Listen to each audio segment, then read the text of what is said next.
What makes smoke so dangerous? We're all familiar with the invisible deadly gas found in car exhaust, carbon monoxide.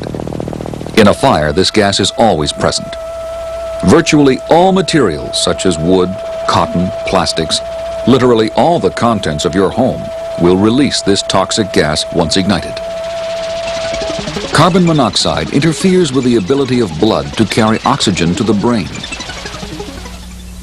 A person caught in a room full of smoke is in extreme danger. The toxic fumes cause confusion and severe disorientation.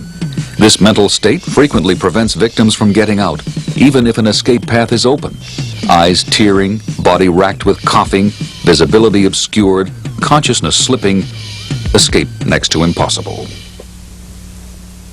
Flames and heat are also lethal products of fire. Flaming combustion can occur when the necessary quantities of heat, fuel, and oxygen are present. Heat causes the fuel to decompose, releasing combustible gases. It is these gases, not the solid fuel itself, which produce flaming. As the fire spreads, more fuel is decomposed, releasing larger amounts of combustible gases. Buoyancy causes the flame to travel upward, igniting whatever fuel source it encounters, spreading quickly to furnishings, drapes, wall finishes, ceiling materials. Even when there is no apparent solid fuel source, combustible gases may be present. And so, like smoke, flames travel along hallways, upstairs, to distant rooms, far from the fire's point of origin. We have seen how fire behaves. Now, let's watch what happens when a real chair begins to burn.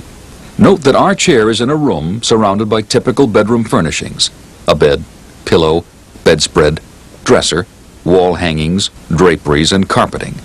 Although this room has been constructed in a test facility, all its contents were purchased at consumer outlets. Their response to fire is similar to the furnishings in your home. An electric coil, acting like a carelessly dropped cigarette, is heating this upholstered cushion, causing smoldering. Smoldering is slow combustion, taking place on the fuel's surface. Smoke is present without flame. Smoldering can sometimes go on for hours before developing into flaming combustion. Although smoke develops slowly in this phase, given enough time, it can fill a structure and kill occupants before any significant flaming is present. The fire is now progressing into the flame-producing stage. Flaming combustion can only occur when the necessary quantities of heat, fuel, and oxygen are present. Right now, we have a small flame. It is rapidly progressing into a substantial fire. As we noted earlier, the heat from the fire is producing combustible and toxic gases from the burning chair. A smoke detector has been placed just outside the room. The fire has now given off enough smoke to activate the alarm, telling occupants to make an immediate escape. The buoyant nature of the gases released from the burning chair causes the flame to spread upward. Heat from the rising flames quickly ignites the draperies en route to the ceiling. The temperature at the ceiling above the chair is now 570 degrees Fahrenheit, 300 degrees Celsius. If a residential sprinkler had been placed 8 feet diagonally from the corner, it would now activate, sounding an alarm and discharging water. Fire damage would be confined to the chair and curtains. The buildup of smoke and its toxic gases has now thickened into a hot, dense cloud in only 70 seconds since the first appearance of flame. This mushrooming cloud of hot, thick smoke and gas begins to act like a space heater, radiating heat downward. The paint and wall finishes, the furniture, paper, fabric, wood, and plastics in the room are beginning to decompose from the blistering heat. And as they decompose, they contribute to the buildup of toxic and flammable gases. The smoke level continues to descend and is now 4 feet above the floor. The temperature at the floor has reached 212 degrees Fahrenheit, the boiling point of water.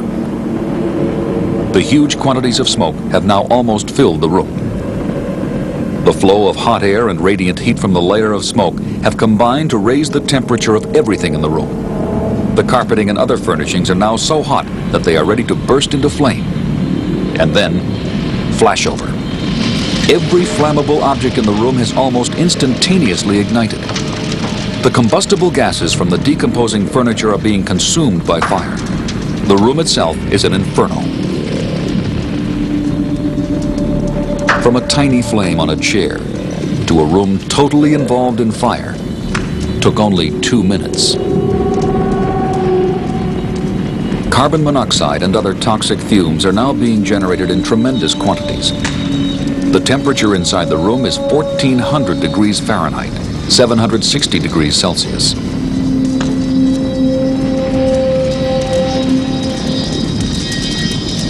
A room that flashes over becomes like a furnace unable to contain the heat it is generating, unleashing incredible flame, heat, and toxic gases throughout a building.